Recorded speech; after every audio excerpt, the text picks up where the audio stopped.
देशामध्ये औरंगजेब कबरीचं महिमा मंडन होणार नाही, फक्त शिवरायांच्या मंदिराचं महिमा मंडन होणार असं मुख्यमंत्री देवेंद्र फडणवीस यांनी म्हटलंय। औरंगजेब कबरीला संरक्षण देणं हे दुर्दैव असल्याचं देखील फडणवीस म्हणाले। औरंगजेबच्या कबरीला पुरातत्व विभागानं 50 वर्षांपूर्वी संरक्षित स्थळ म्हणून घोषित केलंय, म्हणून त्याचं संरक्षण करण्याची जबाबदारी केंद्र आणि राज्य सरकारवर येऊन पडली। मात्र काय दुर्दैव आहे, ज्या औरंग्यानं आमच्या हजारो लोकांना मारलं त्याच्याच कबरीला संरक्षण द्यावं लागतंय असं वक्तव्य फडणवीसांनी भिवंडीमध्ये केलं। मात्र देशात औरंगजेब कबरीचं महिमा मंडन होणार नाही, तर फक्त शिवरायांच्या मंदिराचं महिमा मंडन होणार असं वक्तव्य सुद्धा मुख्यमंत्री फडणवीसांनी केलं।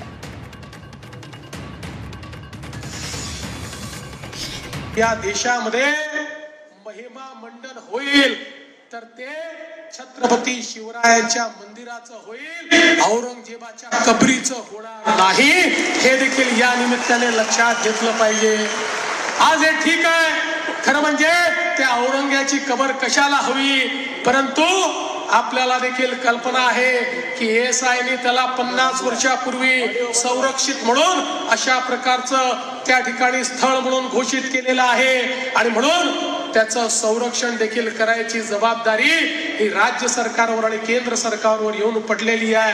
काय दुर्दैव आहे, ज्या औरंग्याने आमच्या हजारो लोकांना मारलं त्याच्याच कबरीचं संरक्षण आम्हाला करावं लागतं। पण एक वचन तुम्हाला निश्चितपणे देतो, काहीही झालं तरी या महाराष्ट्रामध्ये औरंगजेबाच्या कबरीचं महिमा मंडन होऊ देणार नाही, त्याचं उदात्तीकरण होऊ देणार नाही। त्याचं उदात्तीकरण करण्याचा कोणी प्रयत्न केला तर तो प्रयत्न त्याच ठिकाणी चिरडून टाकण्याचं काम आम्ही केल्याशिवाय राहणार नाही।